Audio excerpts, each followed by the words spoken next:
Hi friends, it's Deanna Williston with Our Blooming Catholic Life, and this is a review, but I'm not going to be doing the taste testing.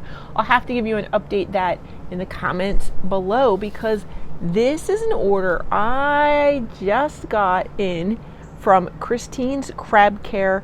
It's an Etsy shop, and I literally got fresh food for my hermit crabs. I think we've talked about hermit crabs before, how when my son was little, probably even when I was little, you bought hermit crabs at the store. They were kept in this open air wire mesh cage, right? Or like a big aquarium tank with no lid. There's hardly any sand, and they're climbing everywhere, and they're in these bright colorful shells, and they look amazing, and look how easy they are to keep. I may have even just last year said something to my husband like, look, we already have the perfect highly rated tank for them, so these are the ultimate cheap pet. I should have known. Like, rabbit care has come so far. All the animal care, think about it, in America has come so far. And we're really trying to provide healthy environments for most of our pets. And so for the crabs, that open air is not good for them. You think there's land hermit crabs and water hermit crabs, two different kinds. So, you know, the water ones live in salt water, right? And I've taken care of those in college. And that hermit crab lived in a really plush environment. There were sea anemones. There was all kinds of wildlife in there with him. And I was very much responsible for the care and cleaning of that tank. And so why then does it come as a surprise that land hermit crabs don't need as much support? You think about it, they're a tropical animal, so they had high heat and high humidity probably. And although they're a land animal, right, we never think about that. We think about putting them in beach and in these wire cages or in tanks already made for like snakes and lizards, which some of them can be adapted, but they need a saltwater pool, they need a freshwater pool, and that water needs changed often, or some people actually submerge small fish tanks within their hermit crab tank to offer those two options for them, because these guys will go down to the beach, but they also come back up on land in the jungle, and they like to climb the trees, which is why a lot of people end up inverting an exoterra tank on top of their tank and putting all kinds of great climbing vines and cork backgrounds so the hermit crabs can climb and have places to hide, because we know they hide in their shell, they scuttle and hide when you come out. They need lots of hidey holes to feel safe. Just like with a pet rabbit, they need boxes to hide in, cardboard boxes to play in, things to shred, things to climb, things to do. They need things. And everybody knows that with their cat and dog, so I don't know why it's a surprise that other animals need things in enrichment. So we also have talked about how most of the hermit crab food that is sold by pet stores is actually not good for your hermit crab. It actually has things in it, and I get this from Crab Central Station, that will keep your animal from molting. Now, at first I thought it said molding. Like, of course, you probably don't want their food getting moldy and gross, so of course it would. And they're like, no, we mean molting. It's why so many of your pet hermit crabs aren't growing. Well, there's a variety of reasons. They need a good habitat to grow. They need sand deep enough for them to bury in and feel safe. And the sand consistency isn't just sand, it's a sand and dirt mix. Most people use sand and coconut coir, and they have to be mixed, and not the sand they sell in the pet stores, a pure like pet sand. The other sand has things in it that basically cement the hermit crab into their shell, so obviously they're not going to be able to grow and molt because they're stuck in their shell. That happened to one of mine. Wow, was that not pretty. So they need proper sand, so it holds a consistency, so when they dig the tunnel, it just doesn't collapse immediately on them. They're not trying to bury themselves and die. They're trying to bury themselves in a nice, secure, moist place where they can safely molt, and, you know, let that shell harden before they come up, and then they're probably going to want a new shell. So having lots of shells for them, I learned that lesson recently. I ended up with 3 hermit crabs the same size, and while I had a decent number of that size shell, everybody started changing shells and swapping and mixing and matching, and I didn't have enough. It's 6 shells of the right size per and shape per each hermit crab. So since they were all using the same size, I was like, score me. And I didn't have 18 different shells that size. you end up with a lot of shells. Another great reason to put that topper on top is that you're going to have some spot where you can create ledges and things that have little shell shops for them. My hands are turning green, friends. Is it the ink from the packages or what's in here? Thought we'd open this up. So this is what I got. It's called Green and Groovy. It's a complete meal for all land hermit crabs. My dog has been circling. If you're wondering, Rusty is a little anxious here because these foods smell great. I wanted you to see the bright green, amazing color of this food here. I'm going to seal it back up because it is humid out here. I want to keep this a little fresh for my guys. It'll be humid when it goes in their tank. And the hermit crab food, although the store told you could leave it out and that little bottle is going to last you for years, you should be changing out your hermit crab food. If it's completely dry when it goes in, probably about every 2 days. But if it's fresh food, you're going to need to change it every day. Yeah, my fingers are green from this. This is such a bright green. And why is it such a bright green? It has crickets, mealworms, grasshoppers, raspberry leaves, spinach, almonds, spirulina, and chia seeds. And it tells you to change it out daily, so ignore me on that. And some of that might be because it has the leaf products in it. Some of the dried crabs or the dried bugs, insects, and things I might leave in for 2 days. I do check it. Sometimes your food in your hermit crab tank is going to look fine when you're looking in from outside. Then you pull it out and it's like a solid lump. Yeah, it's gone bad. So you need to know, okay, I can't let it go that long. How long did I let it go? Was it 2 days? Then that food can only last 1. If it's 3 days, let's try 2. Keep taking it down. I don't recommend it, but occasionally you go away for the weekend and your pet sitter is not comfortable reaching in there to change the foods out quite as often, or you think you can get away with it. I'd really try and find a hermit crab savvy friend that's willing to do it. Sometimes you can mix up the food ahead of time, so all they have to do is reach in, grab a container out, put a new container in, and like Crab Central Station says, one great way to do that is to double up on your containers. So get 2 containers of the same size, so it's sunk down in the sand already, and you never remove that bottom one. You just remove the top one, which can often be a water pool or a food dish. It's going to make it easy for your pet sitter because they're going to know where the food goes. They're not going to stand there and panic about it. And some things that you want to spread out in the ground, like some dried flowers and things and dried leaves for them to forage, but not everything. If you have everything, then you're going to have to you're going to have to make sure you scoop that out every day.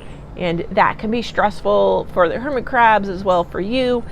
I know there's a lot of information for you, right, friends? There's also the option of going up to a bioactive tank, which is actually going to have some active microbes in there and some tiny little insects that are going to help eat that waste food. So if you want to go more to the foraging side, you may want to look into a bioactive tank, and that's something that you really want to set up before you even get any animals, any hermit crabs, because there's insects involved. This supplement I thought would be a great help. This is kelp granules, and this is what it is, organic kelp granules. Because I've bought some seaweed before, it's hard to keep fresh, it's frozen. When you thaw the frozen stuff out, it's just like soupy. I don't like it as much. I was surprised. It's really dried, so it has like a sandy texture to it. I think they're going to be really surprised to see these. So this is really a great land mix, except for the spirulina, but it's pretty much a land mix, and this is more stuff they would find in the sea. So I got a land and sea to update some of our choices, as well as this is why it was so expensive to mail. I love how this one also says not intended for human consumption, and they're not kidding, because while I have worms, I bought worm poo. Worm poo, I mean, think about it. These guys are living in the wild. They're going to be living in the leaf litter, and there's going to be humus there. And they actually do love this. This is a super nutrient for them. And green sand is it's pretty much the same thing, but on the bottom of the ocean. So it's all those rich nutrients and things broken down that settle at the bottom of the ocean. And it's called green sand. Gardeners love it. Gardeners actually love both of these things. So they sell them in massive, crazy quantities to gardeners. Oh, I'm down to 2 hermit crabs. One, I don't know what was wrong. We tried everything. We tried the mug method. He was out of his shell. We tried the mug method. The mug method was awesome. It's literally a mug. I'll let you watch it. Crab Central Station has a video on that. I'll let you see. We tried the mug method. He did go back into a shell, and it was a different shell, and he stayed there for a couple of days, but whatever was wrong with him was still wrong with him. And he came back out of the shell, whether he had a bruise or there was sand stuck to him, I'll never know what it was. I did my best. I put in lots of rich nutrient foods, which is why I needed some more, scrambled eggs, like I did all the things, but he wasn't happy and he wasn't healthy. So I have 2 hermit crabs left. They look super healthy. I hadn't seen them in a long time, but right after that guy passed, they immediately started coming back out. And so I want to really support their health and keep them healthy. They look so amazing. Really let me see the difference, because the hermit crab who died, he did not look like they do. He does now, looking back, like, yeah, he was really sickly, because they look amazing and healthy. So green sand, and this is basically worm castings is what they call it. And you put this in with the complete diet. It always needs to be in there. And you're going to change it out so much, so you need a lot of it, but it is heavy. It does remind you to wash your hands after feeding. It's like up to 10% of their total diet. They're always going to be in there eating these. These are their go-tos, like, I don't feel well, or I need to pump up. They always need to have these guys offered, and I think that was actually a crab con. Yeah, hermit crab owners have a convention. Everybody has a convention. I think that was a crab con special that I got. Dun, dun, dun. So I only got a couple things to try out this new store. The other store, my password wasn't working, and just a bunch of crazy stuff was going on, and I wasn't feeling like it was secure, which is sad because I liked a lot of the food I got from them before. And why do I get food from them? I've only got 2 crabs right now. So buying all these ingredients to mix up when I just have 2 guys doesn't make a lot of sense. So the people on Etsy who make the crab diets, they buy them in bulk, make them up fresh for us, and it's great because we are getting a good price and a quality product, and it's amazing. And that's why the other hermit crabs look so healthy. Watch, something will happen now. And who did we pray to when the hermit crab was sick? We asked Saint Piran, Saint Giles, and of course our pal Saint Francis of Assisi to pray for the health and well-being of our little hermit crab, or at least that he wouldn't suffer. That he, the same as you do for people, you kind of pray that your animals either will get better or that their suffering will end. Yeah, so that's it. I'm really pleased with these mixes. Really pleased. I never know how to pair things and mix them, and so it's great to take these guys on to learn. Again, this one was from Christine's Crab Care. That's Christine with a CH. And you can find, I can just hold the card up. Ta-da! I'll just hold her card up. This food looks amazing. The new cards are also super cute. That's all, friends. I just wanted to bring that to you. If you're any hermit crab enthusiast or you're just getting started. And another great way, if you love hermit crabs and you're willing to put in the work to set up a proper environment for them, you should be able to find some on Craigslist and various places of people who have bought them and weren't willing to put in that time and effort and need to rehome their hermit crabs, so you can take them in. You don't have to feel guilty about buying them from a shop. You can probably find ways to adopt them as well. If you have not heard, there's actually been another breakthrough in the captive breeding system, because baby hermit crabs are really zooplankton, float on top of the ocean, tiny little microscopic organisms. How do you recreate that?